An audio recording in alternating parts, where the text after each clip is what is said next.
अब म च्याप्टर 1 सुरु गर्दैछु र त्यसमा फर्स्टमा चाहिँ एनालग र डिजिटल सिस्टमको बारेमा कुरा गर्छु। र एनालग र डिजिटल सिस्टम बुझ्नुभन्दा अगाडि चाहिँ फेरि सिग्नल भनेको के हो बुझ्नुपर्ने हुन्छ है।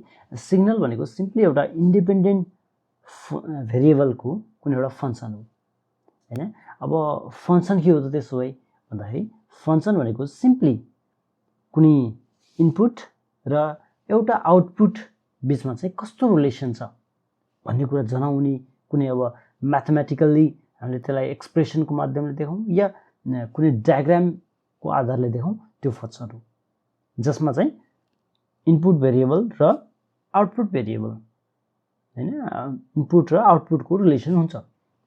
र अब सिग्नलमा चाहिँ अब इन्डिपेन्डेन्ट भेरिएबल हुनुपर्छ, टाइम हुनसक्छ, डिस्टेन्स हुनसक्छ, पोजिसन हुनसक्छ हैन, टेम्परेचर, प्रेसर यावत कुराहरू हुन सक्छन्। हामी मोस्ट अफ द केसमा चाहिँ टाइमको कुरा गर्दैछौँ, तर सिग्नल चाहिँ यी सबै कुराहरू इन्डिपेन्डेन्ट भेरिएबलमा हुन सक्छन्, यो बुझ्नुपर्ने हुन्छ।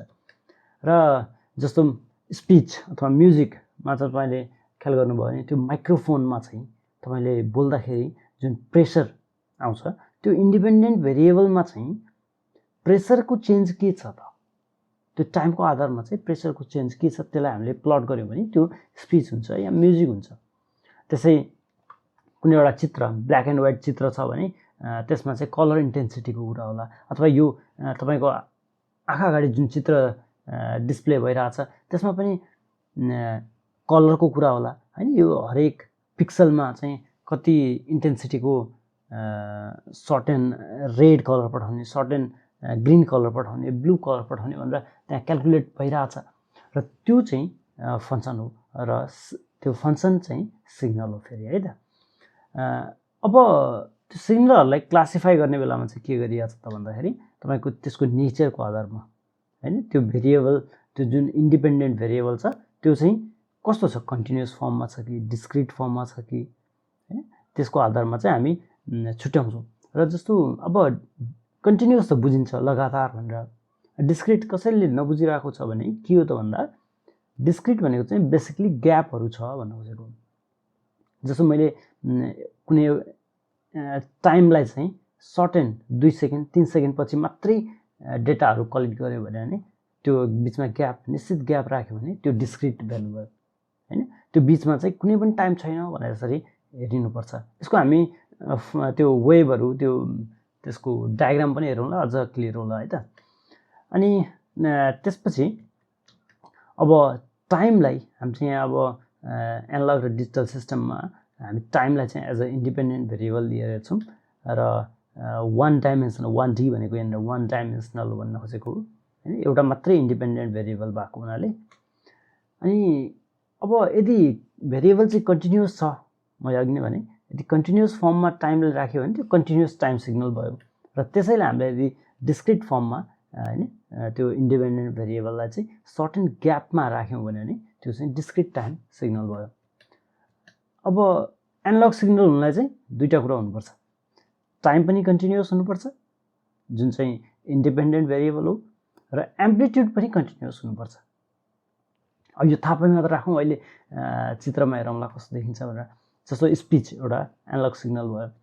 अनि डिजिटल फर्म अथवा डिजिटल सिग्नल हुनलाई चाहिँ के हुनुपर्छ, डिस्क्रिट टाइम सिग्नल हुनुपर्छ र डिस्क्रिट भ्यालुड एम्प्लिट्युड हुनुपर्छ। यो दुईटा कुरा एकदमै नेसेसरी क्राइटेरिया है।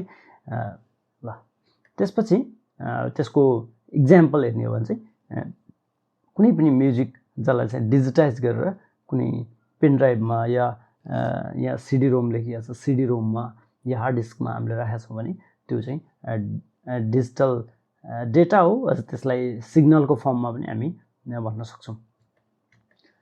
ल यसमा हेर्नुहोस् त, अब यहाँ के भइरहेछ भने यो टाइम, यो जुन एक्सेसमा हामीले प्लट गरेका छौँ यसमा सिधा यो लाइनमा चाहिँ टाइममा कतै पनि ग्याप छैन, हरेकमा चाहिँ हामीले कुनै पनि पोइन्ट लियौँ भने त्यो ठाउँमा चाहिँ सर्टेन टाइम छ भन्न खोजेको। र त्यसै एम्प्लिट्युडमा पनि एउटा लगातार कुनै एउटा निश्चित ठाउँमा ग्याप छैन कि लगातार गइरहेछ, अनि यो चाहिँ कन्टिन्युअस टाइम, कन्टिन्युअस एम्प्लिट्युड भयो। ल अब चाहिँ कन्टिन्युअस टाइम र डिस्क्रिट भ्यालुमा चाहिँ के छ भन्दाखेरि टाइम चाहिँ यहाँ कन्टिन्युअस छ फर्ममा छ भन्न खोजेको हो भनेको टाइममा चाहिँ केही पनि ग्याप छैन। तर यो वाइ एक्सिसमा भएको भ्यालुहरुमा चाहिँ ग्याप छ। यहाँ जस्तो यहाँनिर यो पार्टमा यहाँनिर भ्यालु छ, त्यसपछि यहाँनिर केही पनि छैन र सिधै यहाँनिर अर्को 0 भन्ने ठाउँमा भ्यालु छ, त्यसपछि यहाँनिर एकैचोटि 2 भन्ने ठाउँमा भ्यालु छ, एकैचोटि यहाँ 4 भन्ने ठाउँमा भ्यालु छ भन्न खोजिएको छ, बुझौँ है। त्यसपछि डिस्क्रिट टाइम अनि कन्टिन्युअस भ्यालुमा चाहिँ अब भ्यालु चाहिँ कन्टिन्युअस भयो, टाइम चाहिँ डिस्क्रिट फर्ममा छ। टाइम चाहिँ जस्तो यो एउटा यहाँनिर यहाँ यो फर्ममा हेर्ने हो भने यहाँदेखि यहाँसम्म चाहिँ टाइम छ, त्यही बेलामा भ्यालु पनि छ हैन। अब यहाँ बिचमा चाहिँ टाइम नै छैन, त्यो बेलामा के हुन्छ डेटा भन्दाखेरि क्याल्कुलेसन नै गरिएको छैन, अथवा हामीले त्यो स्याम्पल नै लिएको छैन, त्यो टाइममा चाहिँ केही पनि छैन है, त्यो ग्याप छ, टाइमको बिचमा चाहिँ ग्याप छ।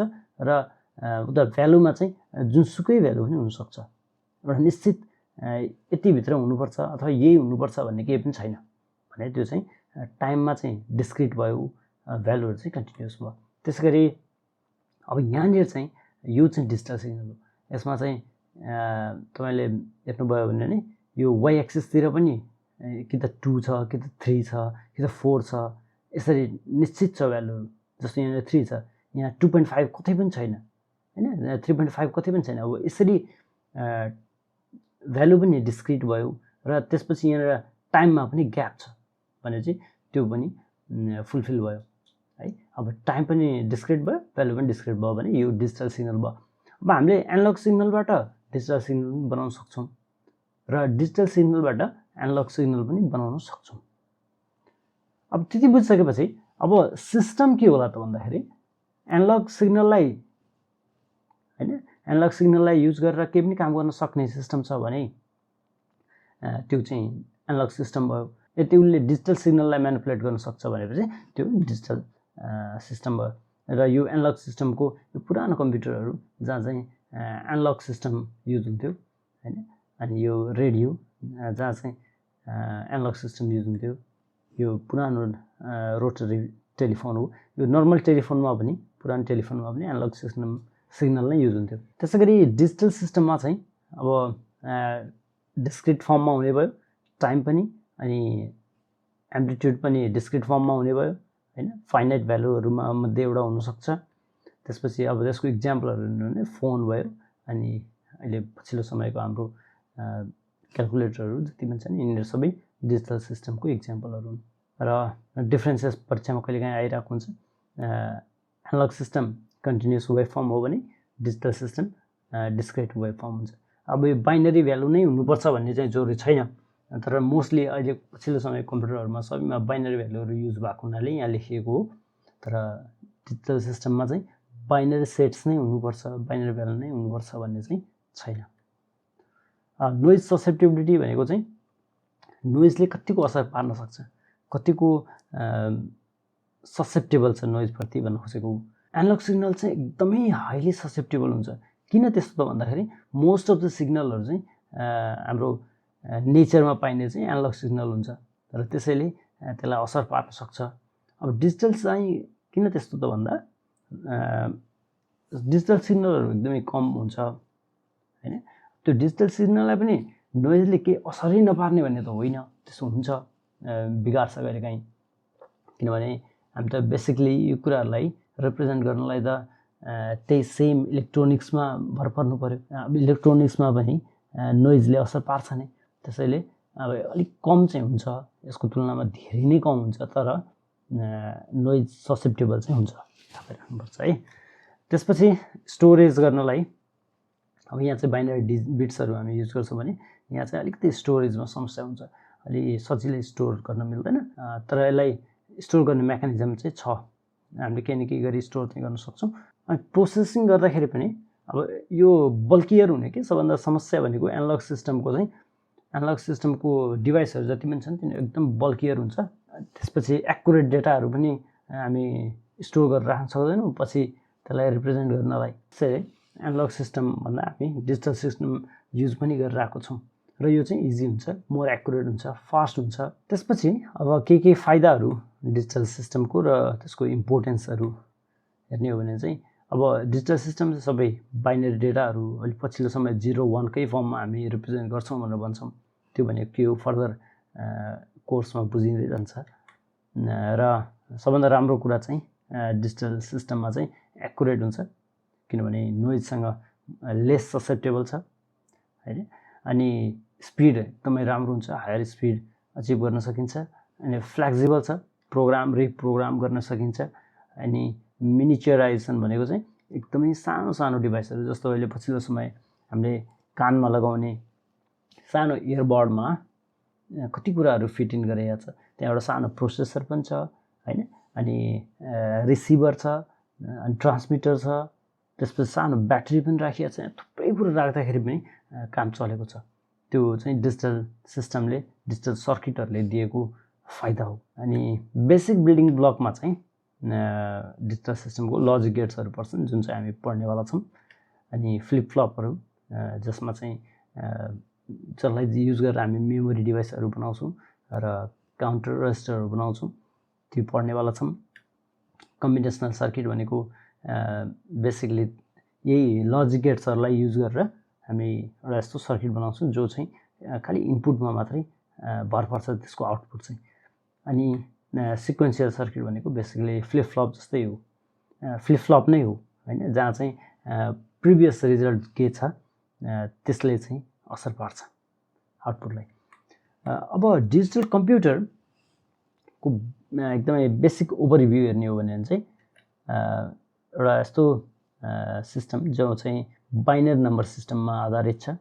त्यहाँ दुईटा डिस्क्रिट भ्यालुहरू छ, 0 र 1 हैन।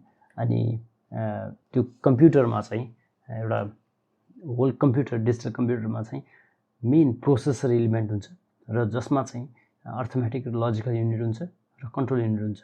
त्यसै गरी मेमोरी जोडिएको हुन्छ, अनि आउटपुट डिभाइस जोडिएको हुन्छ, इनपुट डिभाइस जोडिएको हुन्छ, र यिनीहरूलाई जोड्नका लागि चाहिँ त्यहाँ एड्रेस बस, कन्ट्रोल बस, डेटा बसहरू जोडिएको हुन्छ है। यसै गरी यता इनपुट र आउटपुटतिर पनि यसरी बसहरू जोडिएको हुन्छ।